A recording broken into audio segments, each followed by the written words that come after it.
Good evening, everybody. My name's Joe. This is Middle Ground Mike. We've got a great guest here, Chris Wyatt. Introduce yourself to everybody, Chris. Sure.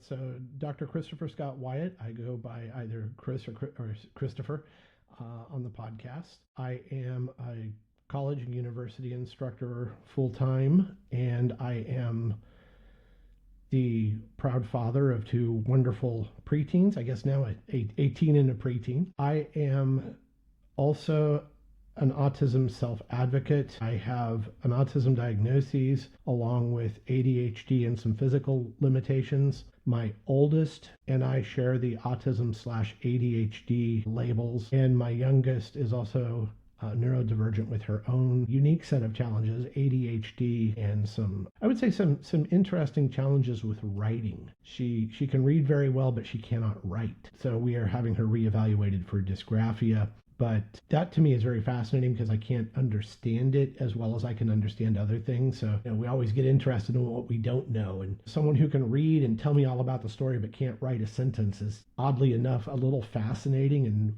makes me wonder how I can help her. As where I understand the older one really well. I can understand sensory sensitivity. I can understand social skills issues. I can understand the poor eye contact. All of that I can understand. The idea, though, that writing becomes a challenge, that's what I don't understand. So it's slightly more fascinating to me. No, I can totally get that.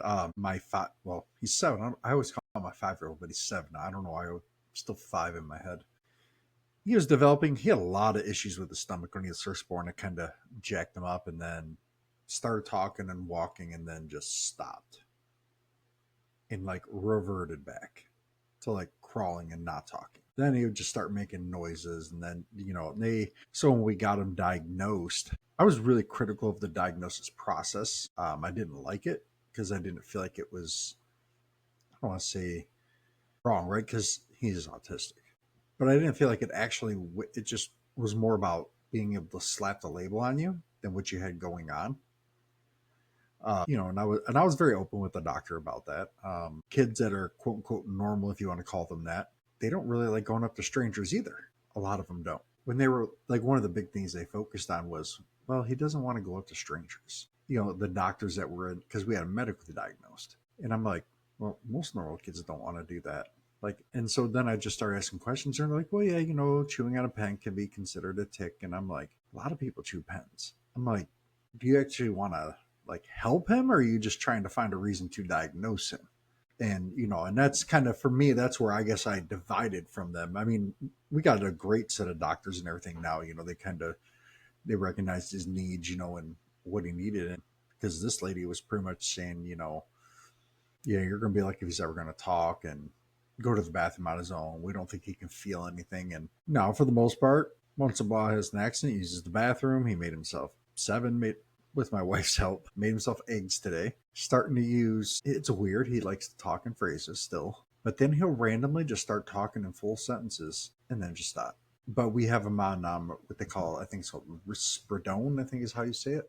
Risperidone. Yeah, that right there was a game changer. It definitely can be. My youngest was on risperidone. She had challenges regulating her mood. So she would have either really strong outbursts over the top, or she would be near catatonic. There was no in between. And so the risperidone, the way that regulated her, really helped us for the years that she was on it. She is now, after, I want to say 4 years, I would need to look it up. We keep a spreadsheet. And what we have done with both children, as well as myself over time, is we have slowly demedicated, but a lot of that had to do with where she was and where we have arrived. So I call her Ann on the podcast. And so Ann was really struggling. And medication is a last resort for, I think, most families. It's not something you want to do with your child. And so we had tried other approaches, talk therapies, play therapy, a number of other trust-based relationship interventions they are potentially valid when a child can't communicate and can't express what she's feeling. Those therapies don't work. It's kind of pointless. So the risperidone and some of her other medications, including the ADHD medication, helped us get to the point where Anne is just now starting talk therapy again. And now she's at a point at 11 where she can participate. And and what we have found is this is now also a time where we can slowly back off the medications along with the psychiatrist and the therapist and others. We are now making those decisions of, okay, let's back this down. Okay, she's fine. Let's back it down a little more. And I know some adults with autism and other forms of neurodivergence where they need either risperidone or they need another antidepressant or something to function even as adults. And I think that's a valid choice for those individuals. But we did want to see, could we work on self-regulation? Could we work on exercise? So right now Anne is in swimming. She was on a swim league this summer. And what we have found is that the water calms her enough and helps her self-regulate that we could make some adjustments. Now, if that lasts into the school year, I would be thrilled. But again, you're right. It's something where it can be a real game changer, and it can be something that you use for a limited time. It can be something that if you find that you need it into your teenager, young adult years, that's the way it is. It was certainly the case for me. Yeah, my son, he's kind of go with the flow type of person, that's on it. So, we would take him to school. I mean, at first, all kids, I'm nervous, I don't want to do this, but then he'd be like, okay. And then my wife would go to pick him up and she would have to pull him out from under a table or in a locker, and he didn't want to go eat with the other kids, and things like that. But you could tell he wanted to because he would look, but something was just telling him no and to be scared. And as soon as we did that, all of a sudden he's eating in the lunchroom with the other kids. He's had little episodes here and there, but for the most part, he's becoming a fairly functional. I mean, he's got a long way to go, but he even goes to the fence and calls to the neighbor kids. Whereas 6 months ago, that would never happen. And then they had wanted to, because, risperidone has can cause weight gain in kids. So they wanted to try him on Prozac. And I had done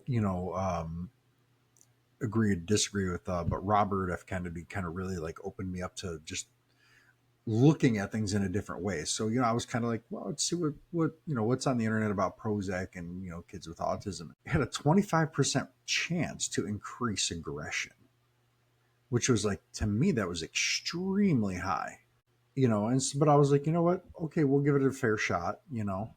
2 days in, we had to call the doctor and say, nope. That kid instantly, it was 2 days. He was just already starting to exhibit, more aggressive tendencies. He would slam his door closed if he was upset about something, and that wasn't his personality at all. And so I always tell other people as I meet them, I'm like, every kid's different, and even if somebody has a certain they're near the same part of the spectrum, right, they're all different, right? They have different things that make them feel a certain way, and that's hard to find, that balance. We also need to remember that the same medications have differing effects on everybody, right? So the challenge for any medicated approach to a challenge is that you need to find what works. We found that the ADHD medications, different ones are working for each of my daughters, right? One works really well for Anne, Ezra, my oldest, and we call her Lee when discussing her. She needed a different medication entirely. One reacts very well to a set of medications, and the other one has the complete opposite reaction, counterproductive, to put it nicely. Yeah. So you try the medications, and what you find is that even though they share diagnoses or they share obviously they share genetics because, they're sisters. And you sit there and you think to yourself, well, why is this the case? I hate to be so flippant, but the human brain is so sensitive to environment and other inputs, nature, nurture, you name it, that you just don't know, and which is why it's so important for doctors and parents to be very cautious when ramping up and ramping down medication. I have my own views. Like I said, I want the girls to be medication free or as close to it as possible. But I know, for example, taking a very simple example, I have a palsy. The nerves fire incorrectly with a palsy, and so it can cause shaking and what they call fasciculation of the muscle. Just basically means my right arm will want to move on its own. And medication for something like that can be a game changer because you don't want to walk around with your right arm flapping randomly. But again, it's not a choice I want to make. I don't want to be on a medication, tried physical therapy, looked at spinal x-rays. There is a point where you say, okay, there is no other easy approach for this. And when I talk to parents, when I talk to groups, I do always caution, you've got to work with a really good medical team and mental health team. Yes. Because you've got to be very quick to get off of something that's not working. You've got to get off. Yes. And my whole philosophy, and this is just a personal philosophy, as I said, is the less artificial anything going into my children, the better. But, the sad reality is that their lives are made much easier, at least at certain ages, by treating their symptoms until they became old enough that we could start using, whether it's exercise, yoga, stretching, standard sports, whatever it is we could find that would help them calm themselves. But when they were young, there was just no way to reason with those emotional outbursts and that self-harm. Yeah, and I really liked what you said there, your personal belief, and that's something that I really stressed when I was going through this process. I told my wife and a doctor, I said, I feel like we're focused on autism and not the fact that he's a human that has autism. And I said that, and again, that's just a personal thing, right? It's okay, we know that this person, but they're still a human being, and I think that gets lost, because it's they hear that label and then it's something changes for some people. And so that's why I'm it's got to be about, we're all human beings, and I've yet to meet an autistic kid who I feel is a genuinely bad kid about anything, and I think society needs to reflect that, because, the support systems, I don't know about your daughters at school, but my son that has Asperger's, really wasn't a whole lot of support at school for him. They would move his desk, move him next to the teacher, not tell us, things like that happen. Henry, he has, for some reason, the support system works for him. And again, it goes down to the combination of personalities, right? You never know which teacher you're going to get or which administrators. You don't necessarily know how your child is going to react to that instructor. I would like to consider myself a pretty decent instructor, but there's always going to be that one student or two students a semester that for them I'm not the right fit. And I think we need to recognize that sometimes you just can't even explain it, but that teacher isn't the right one for that student. That's okay. Absolutely. I certainly would encourage a student who's struggling in any class to say, okay, do we need a change of environment, whether it's the classroom that's the problem, maybe there's something the teacher's not getting, but we need to pay very close attention to what the student's expressing and then figure out how can we address verbal or nonverbal, whatever that child's expressing. It is asking for a change, and we need to figure out what is it that needs to change. Right. So you've been through it, and I mean, obviously, we've both been through the ringer when it comes to schools, I'm sure. When you advocate for a kid, or maybe your advice, from your end and your experiences, especially, with, you having the diagnosis as well, how would you put self-advocating to maybe a newer parent who is, they're just, now navigating this at 4 or 5 years old, where they had no idea, they got no experience. The thing that we need to always express to teachers and healthcare professionals is that a child is expressing a need or a want. If the child is having meltdowns, we need to figure out what the input is that's triggering it. If the child is having the desire to run, the fight or flight.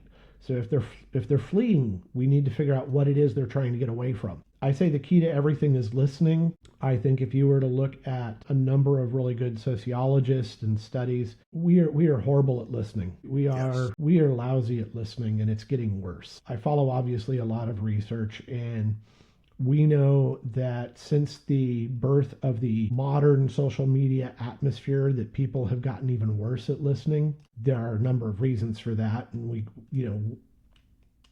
in many ways, we have reverted backwards because social media has allowed us to reestablish our tribes.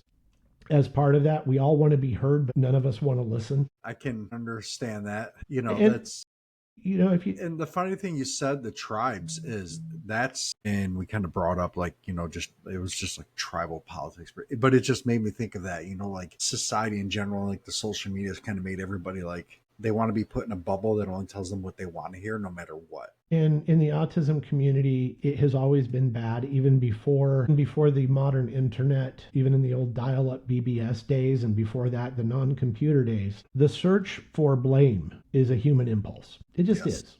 We want to know who or what is to blame, and we get very focused on that. And I meet a lot of parents who are very focused on that. And my question is, I understand your desire. I certainly understand your desire to find a cause, but is it going to get the support for your child? Is it going to get the classroom changed? Is it going to change for your child when your child turns 18 or 22 or 26, depending on the types of supports in the state? And you'll get a blank stare, and it's like, well, I haven't thought about that. Well, you already have the child. It's great that you want to cure autism, or you want to, I don't even want to go down that road with most of the individuals, because the horrible reality is we've got a lot of variety in human nature, and people are afraid of it. And some of it rightly so, some of it not. But you have the child now. My question is what are you doing now that will help the child succeed? And going down the rabbit hole of blame, I'm looking at a wonderful book. It took me a while to finally read it because I didn't really like the title, and it's Neurotribes. And Neurotribes is a great book in terms of the history of the autism diagnoses, the labels as they came in and out of fashion. But again, it was talking about tribes, and that's because so many of the autistic self-advocates, what they did in the late early 2000s was they started to see themselves as a community, and I'm certainly, I have no problem saying I'm part of the autistic community, but I don't want to say, in my case,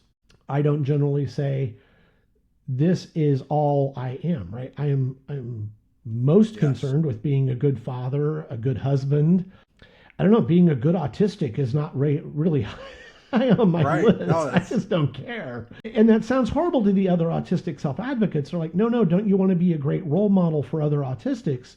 It's like, well, hold on here. If I'm a good father, if I'm a good dad, if I'm a good college instructor to the best of my abilities and employed and participating in society, that is being a good role model. I don't need a special shirt or a cap that says, I am a successful and decent autistic human. I certainly hope that comes across, when I'm speaking. I don't want to be a bad autistic person, but it's not, as I say, even when I do appearances and people say, well, you talk about being the autistic me. And I say, well, that's to get you in to hear the rest, which is, this isn't all of me. The autistic me is this little fraction of a human. The other fractions of me are the parts of me that like music, or the parts of me that like computers, or the parts of me that, whatever it is. In my case, gardening is a real, it's my thing, my yard. But, I don't go around saying the gardener me. Nobody would care. Right. What people want to hear is, whether it's myself or Temple Grandin, Stephen Shore, Lars Perner,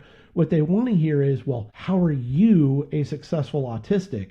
And my response to that is always, well, if that's what you're concerned with, then stop asking what caused your child's autism and start asking, okay, how can I help my child be as successful or as fulfilled as he or she wants to be on whatever path is best for that person? And again, like you said, it goes back to, please stop looking at us as a checklist in the doctor's office or in the assessment. And remember, we are just a person.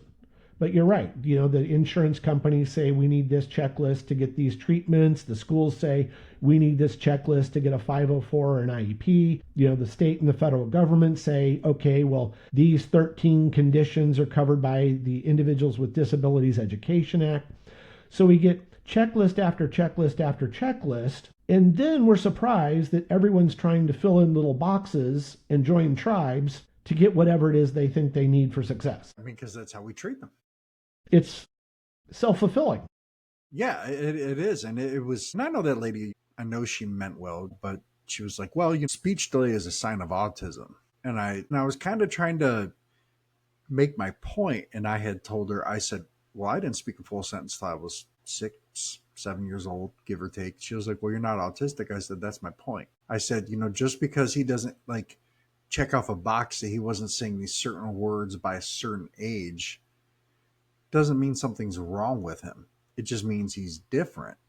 There's, things that, he did the putting his hands on his ears, like just, he had tics, right? That you could obviously tell him in certain things he was autistic, but some of the processes I was like, well, he's a human and humans have things like this that happen. Like that doesn't mean something's wrong with them. Like let's focus on his actual issues, like the potty training and the at the time not even wanting to try it, like completely just shuts out. Like to me, those are the things that we should be going after. Not, well, you didn't, by age 4, you should be, a rocket scientist. Well, it took till 5.5, so there's something wrong with you.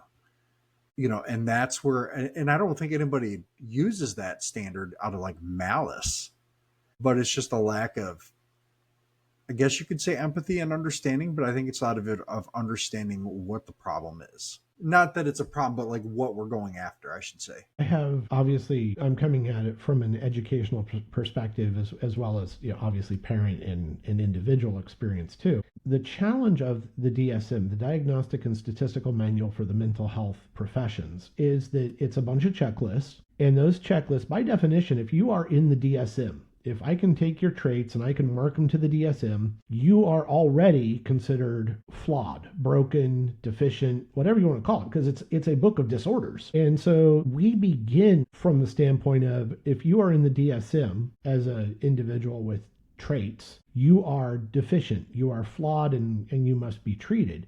Now, I will certainly be honest. My children need help. There is no question that I need supports in many areas as well, especially as a child. But a lot of this has to do with cultural attitude and how we have adapted and what we consider a disability or not a disability. If you take a look at it, I wear glasses, my daughters wear contacts, my wife wears glasses. If we were looking at a time when glasses were not possible, for whatever reason the technology did not exist to ground glass or to shape plastic into a corrective lens, my oldest would certainly be blind. She's got a -5 myopia. She couldn't see anything. So she would be disabled. But because we have contacts and glasses, we can all function. Yeah. And so now how we define disability changes. We would have said myopia at -5 is a disability. Now we say, oh, you've got corrective lenses, life goes on. So I don't know that everything that's in the DSM or everything that's medical will always be considered a disability. We may find for some individuals those magic medications that take care of things, or the adaptive technology that solves a problem. For others, we may not for hundreds of years. I don't know. But what I always tell myself and tell others is things about me that would be considered a disability, it's situational. I grew up at a time in the 70s, 80s, 90s. A lot of people would say, oh, well, you've got paralysis on one side. Your right arm is somewhat useless. Well, at the time I grew up, there was a wonderful pitcher, California Angels, Jim Abbott. Jim Abbott has one arm. One is it was a condition, a birth defect, and he was an incredible pitcher. He was on some TV shows, right? He made guest appearances on some sitcoms, and he was out there to show that, he adapted his way. Now, that doesn't mean everyone has to look at everyone with a disability who's successful and say, well, gee, I'm not that, and I've got a disability. Now I feel bad about myself. Right. That's not the point. I mean, obviously, I'm not going to be Jim Abbott. It's just not going to happen. I may love baseball, but I'm not going to be on the Dodgers. Hey, all I got to say is go Tigers this year. I mean, the reality is, I know my limits. My limits are I can watch and cheer on somebody, but it's not going to be me. Right. And that's okay. The problem is we start looking at the disabled people, or the autistic all-stars is the title of a book, in fact, I think. It's Academic All-Stars or something All-Stars about autistic professors and how wonderful that is. And it's like, well, out of the normal human population, how many people are out there with PhDs and doing it's not that many. Right. So it has nothing to do with disability or not. We're talking about a sliver of a sliver. So I just remind audiences, remind parents and educators that pointing to one or two people who are outstanding, that's great. They can be inspirational or whatever, but I'm only going to be me, and I'm not going to be whatever I may want to be. I may want to be a great musician. Not going to happen. Love music, just not that great. I love sports, not going to be that great at it. I know what I'm good at, and I accept it, and that's part of what we need to get parents and teachers to do as well, is tell tell students, not that, you're all special, you're all great, no. Let's talk about what your strengths are and how you can develop those strengths if you want to, and how you can succeed and how you can strive. But my youngest and my oldest are two different people. My youngest is not, I don't believe she's destined to become a research scientist. It's just not her. Her limitations are different because she can't write, because she struggles academically. Realistically, school's going to be a struggle for her. She might go to a university, but it's not going to be an easy time. She's going to have different challenges to overcome than my oldest, she will be the academic all-star. And, that's fine. We need to stop looking and say, well, my kid is autistic. Why isn't my kid Rain Man? Or, Yes. why doesn't my kid have some sort of hidden ability? I guarantee you nobody would say I have any special hidden abilities. You're a baseball fan, and I won't lie to you. I'm a diehard Detroit Lions fan. I do like the Detroit Tigers too. I mean, I love following them. What team do you follow? But quite honestly, I haven't followed since COVID. Oh, okay. So growing up, I was born and raised in California, and quite honestly, the Oakland days with Reggie Jackson, I'm old enough to, Man. down in Anaheim, when it was the California Angels and they had a real name. Yeah, before they came in. You had Rod Carew down there, right? I mean, you had some really great players in the late 70s, early 80s that I saw growing up. We had a minor league team in my hometown, which my parents still go to see. And so I got to see Kirby Puckett, Man, who I ended up at the remember that Twins. Yep. So, I cared a lot more about the individuals than I did the teams. And I know that's great for fantasy league, not for sports fans. But my wife and I used to go see the Twins when we lived in Minnesota. We had season tickets for the Pirates when we lived in Pittsburgh. Man. It's more about, I remember watching Burnett, Cole. Garrett Cole was just great when he was at the Pirates, and it's a shame they traded him. The Pirates are so worried about the bottom line that they won't let themselves have a winning team. Yeah, the Tigers became like that after Mike Ilitch passed away. So, as someone who admires individuals and what they can do for a community and things like that, I think that's what makes the connection so great. And I've always seen so many baseball players willing to walk up to the stands, willing to go to where the kids are sitting. And that to me makes it special. There are a few football players like that I've seen, but baseball was always one of the things where the fans were really important to the sport, as where I've gone to basketball and other things where the players don't come out, they don't mingle with the fans the same way. In football, I've always found it's interesting to me that it's the defensive players who get in with the fans. Yeah. Oh, it's great. It's the grunts, right? It's the grunts Yeah. who they work for a living. Yeah. Oh, yeah. It's the Lions for the first time in their history. They won 15 games last year, and woof, that was a wild ride. I think that part of it for me is someone that, and I don't have that statistic mind, right? There are autistics who love sports stats and can tell you who won the 1961 World Series and, how many interceptions a given quarterback threw in a given season. I don't do any of that. I was more a fan of the story of the individual players, these guys who would come up from nothing, make something of themselves through a lot of hard work. And I've always admired that. I know some professional athletes. I've been very fortunate that way. And in Pittsburgh, I met some of the Penguins, some of the Pirates. I just really admire their work ethic. Some of these guys who came from nothing, they grow up in cities like Aliquippa, Pennsylvania, which is it's an impoverished town, or Youngstown, Ohio. These guys who come from backgrounds like that and end up on a championship team, they do it the same way a doctor becomes a doctor. They show up every day. They do what needs to be done to practice their skill. They watch the videos. They do whatever it takes. They have the game films. It's that work ethic that I admire. Quite honestly, I see it in people who have other careers, right? There's a wonderful former NFL player, and unfortunately, his name's going to slip my mind right now, and I think he lives up in Dallas. He's now a neurosurgeon, but he was an NFL player for... Zach Zenner, maybe? Might be. I would need to look it up. Yeah, but I think I know what you're talking about. It's this work ethic, right? It's this work ethic. Yeah, My no, college and roommate was a football player. I went to USC. He was a football player who could have played college ball, and now he's an ER doctor. Again, I think it's that work ethic that I admire. So that's what it is about sports I like, is these people who show up every day and just, they push themselves to be the best they can be, and that's what I hope I do as an individual. I know they have special talents, right? They have genetic predisposition to better muscles, to better whatever it is. We all have our given strengths, but if we don't exercise them and if we don't work them, it doesn't matter. You might have been born with the genetic history of, you could be a great football player, but you're going to have to get out there and do the running, do the weight room, and do that to develop that. You have to develop it in addition to being born with it. It's not enough to be given a brain, right? You've got to go out and apply it somehow to get the job skills and to get that office or get that medical degree or whatever it is. And I think sports is the same way. There are people born with talent, but if they don't do anything with it, they're just going to be couch potatoes. yeah, no, for sure. I mean, it's a hard thing, I think, for society just in general to understand how autistic people work. It's hard for them to do because obviously to the quote unquote common person without a lack of, their minds just aren't wired the same way. So it just looks like pure chaos to them. But like to the autistic person, it's just as normal as putting on their shoes. I tell my students, because a lot of them will say, well, how did you become a professor? And a lot of them will say, okay, well, you're a white male. So, your parents probably have degrees. And statistically, the most likely outcome is the children of people with college educations get college educations. But the reality is, my parents struggled through high school. They did not go to a university.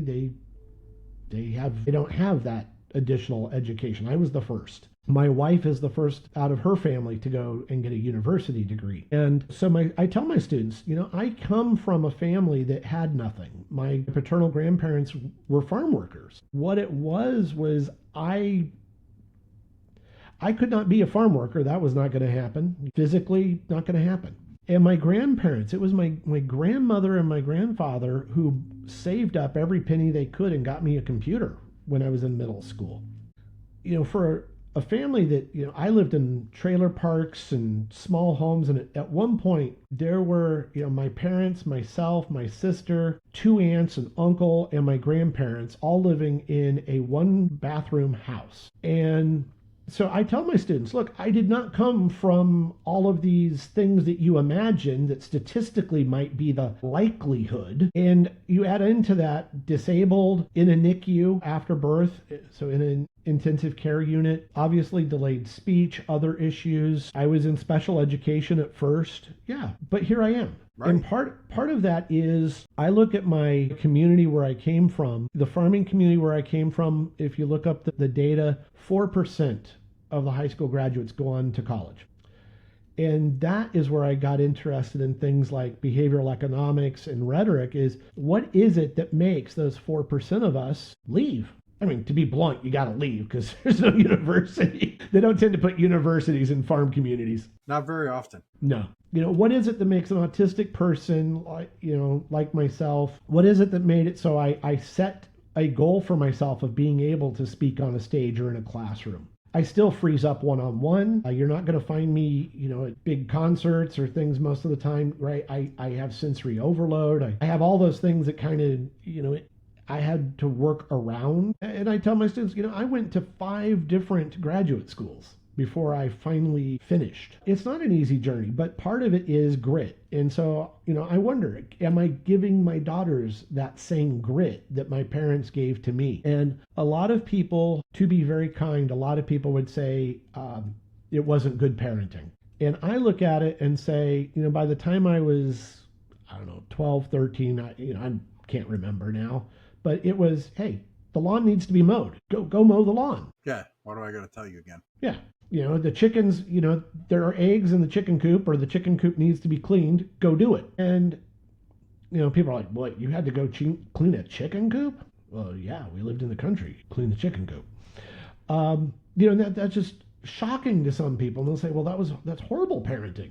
But there are a number of great books on this now about grit If you sit around and you coddle, children aren't going to do anything but sit around and play on their phones nowadays. That's just what we're going to end up with. My daughter today, my youngest, I told her, I said, okay, we need to go out. I'm going to mow the lawn and you're going to clean up the grass. And you're going to put it in the bag and put it out in the trash. And she looked at me like I had sentenced her to death, but she did it. Whatever her disabilities or differences or whatever you want to call it, she is who she is, and I know she's perfectly capable of helping me in the yard. So when I talk about autism and success, what I tell the parents is the worst thing you can do is start saying, my kid's got a difference, I can't expect too much. And it's like, well, kids will give you what you expect. Now, I know, like I said, I know my youngest is not going to be, unless something amazing happens and cool, we'll support it all the way. She's not likely to be a theoretical physicist. Just not. But if she comes back to me and says, Dad, I want to be a baker, or Dad, I want to be a welder, or whatever, I will fully support her. I'll make sure she has the tools she needs, the skills she wants to get. But what I'm not going to let her be is a couch potato. Right. No, these are all definitely great things. I mean, as we get close to wrapping up here, it's a great conversation, man. I mean, it's nice to hear a different perspective, right? Especially from somebody that's in your position, having kids in that similar situation. That's not easy for a lot of people. And kudos to you and what you're doing. That's not easy. It's not easy for anybody, let alone somebody in a challenging spot. I mean, so kudos to you. And I encourage everybody to check your stuff out. I mean, it's needed. The autism community needs understanding, and they need the public to remember that, hey, they're part of the same dirt that we are. Like not like in a bad way, right? We come from the same ground. We're all in this together. And I've said that, so we're all in it together. No matter what happens, we're all on the same planet. And I certainly don't try to win or curry favor with the autistic self-advocacy community or the cure community. I am who I am. My daughters are who they are. I will listen to them and I will support them. The only thing I will not accept from my daughters is the same thing my parents wouldn't accept, and that's an excuse. Right. No, and that's key. And that's hard for people to do, because they feel bad about their kids already. I don't know if it's guilt or whatever you want to call it, but they feel some kind of way, and then I don't know. My wife battled with that for a little while.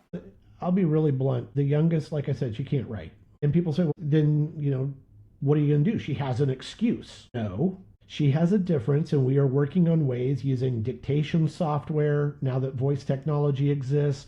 We're working with some of the predictive text tools that are out there. She is not going to get a pass on schoolwork. I'm not going to let that happen. No, because she's still going to face that challenge one way or the other. And so you're doing the best thing you can, is giving her the tools to succeed. Yeah, I mean, that's what worries me, is when I hear someone say, well, I understand, like I said, I understand my limits. I cannot dream of some careers. It would be unrealistic. And I certainly think we need to start telling our children, let's be realistic, but aim high. Right. Yes. That's the difference. Be realistic, but aim as high as you can. No doubt. Well, Christopher or Dr. Wyatt, I really appreciate you coming on.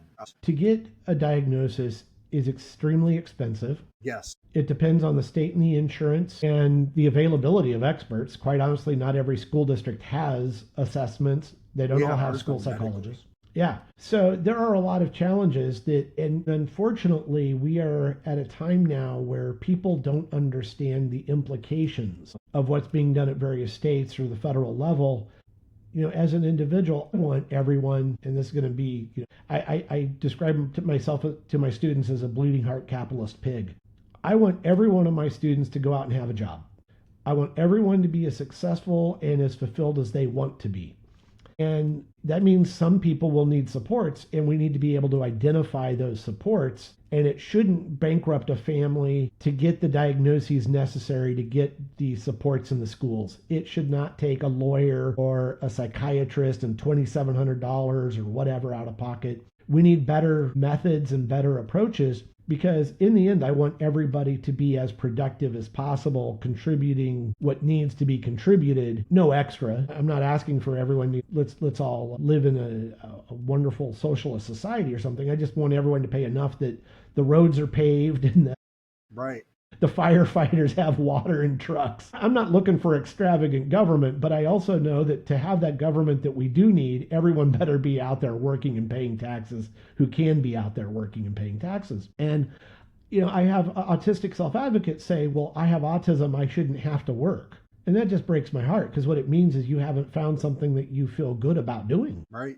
And that's difficult. I mean, when you have that, you find that thing, it makes it so much easier. Like it flows, it's not as much of a challenge at that point. And then when you do face the challenges, you're eager to overcome them. And that's, and that's something that's just got to be focused on. I mean, like I said, my 7-year-old, he's extremely smart. We had no idea he could say his ABCs. And one day when we were like at a preschool thing, he just looked at the wall and just said his ABCs. And I was like, I had no idea you could even talk.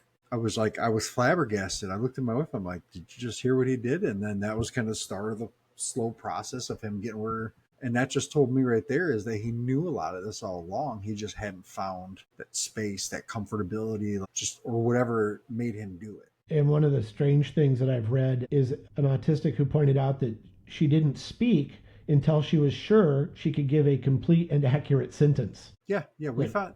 Wow, you waited to speak until you could speak at the college level. Okay. We found Henry doing something similar. We would be driving and he would say, like you could hear him going like, but he would be whispering words back to himself.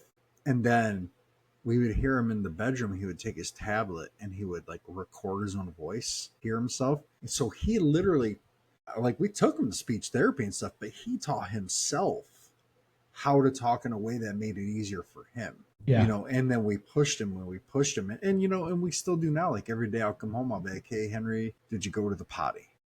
Did you make sure you went there? And I'll come home and, sometimes when he's really excited, it was more of like a 50% success rate, but he's still excited that the fact that he tried and he was partially successful. And that's what I want out of him, is like, I'm like, hey, I want you to want to try. I don't need you to always be the best or don't even always have to succeed, but I want you to try, and the more I've kind of worked him on that. And he just decided one day when he was at church, he was like, well, yep, I'm ready to use the bathroom on my own, and told my wife, all right, let's go. And he just decided one day in the middle of church he was ready, but it was really cool to see. And I don't think people, it's coming obviously a little bit slower for him, but he's developing like a lot of normal kids do. It's taking a little bit longer. And as you said, your oldest is a different, and my 2 kids are different human beings. Oh yeah, my oldest, he was very socially awkward growing up. He struggled with that part, right? Whereas Henry, now that the he's figured out the talking part a little bit, now he wants to be friends with everybody. Now, if you're a person and he doesn't get weird vibes from you, he's going to come up and just start talking to you like he's known you his whole life. Whereas my oldest was, even now, he's still he's not antisocial because he has friends and talks. He's just not like, if he's not comfortable in that situation, he's probably not going to talk. Whereas Henry will just break the ice and just start talking. And it's why we shouldn't overuse the checklist, right? I've got, my oldest is happy in her bedroom with her drawing pads and things like that. And she has a few friends, but for the most part, she wants to be left alone with a book. And my youngest will run up to anybody and talk. If she decides she wants to talk that day, she will talk to anybody. Yeah. It's wild to see my 15-year-old. I think he can play like 6 to 8 instruments, something like that. I mean, he loves it. He writes music. I mean, so I try to enable him to do everything with that he can. You want to go to the camps? No problem. We'll make it happen. We'll just whatever it takes for him to get that in his blood, in his soul, because I feel that's the best way to put him in a position to succeed. Yeah. Give him the tools. Yeah. And that's something that, I feel like we're both fairly similar in that, is we don't feel like they really give kids the tools a lot of the times.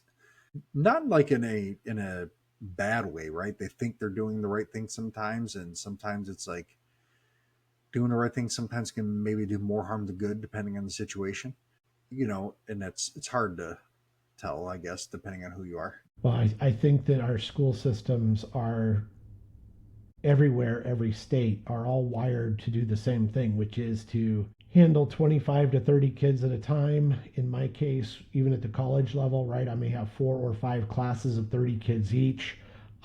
That's what we're wired for, is to get them in and out. And we might call it an individualized education plan or a 504, but it can't be all that individualized when I'm seeing 180 faces. Right? Yeah. My 7-year-old has a 15-year-old. He's almost a 4.0 student sometimes. So, very similar, very similar situations here, so it's crazy, like you're just like, man, they're so different. You're like almost like just shocked that they're so different. I'm sure our parents most thought the same thing, like, well, this kid's different from this kid. You're just amazed by how the differences are just naturally. The key is that they each bring me joy in their own way. Just as my wife and I are different, my kids are different, and no part of me wants them to change their core. I mean, there are things that I want them to change, like I want them to clean their rooms a little better and Right? Yeah, help with naturally. the dishes a little more. But, there's nothing I would change. One is, Anne is always going to be the one who wants to get a hug and tell you about her day, and Lee's always going to be the one who wants to be in her room with her sketch pads and her guitar, and that's okay. And love Yeah. them for who they are and give them the skills to be the best they can be. That's why I go back to listening. If the teachers would listen, if we listen, and we try to give them what they're trying to tell us they need to succeed, that's the best we can do as parents. That's really all we can do as parents and teachers. Oh yeah, yeah. No, I agree. Well, Chris, we're gonna wrap this up. I really, really appreciate your time. I mean, it's Well, been thank you. great. Anything you want to put out there to the listeners before we sign off? I do my best. I'm a state employee. I am paid for by the state of Texas. And so that means under our rules, I don't do any other for pay stuff. So if anyone wants to write to me, follow the link tree. I'm sure you'll put some stuff in the notes. You can look for the Autistic Me or Perspectives on Neurodiversity, the podcast. I do try to reach out and answer questions and do Zoom calls or whatever I can to help groups. And that's what I'm paid to do, right? As a university or a college employee, that's what I'm paid to do, is to help everyone be the best they can be. And I'm blessed to get to do it for a living. Yeah, no, that's can't ask for much more. Well, I appreciate your Thank you. time. Thank you so much. Thank you. You too.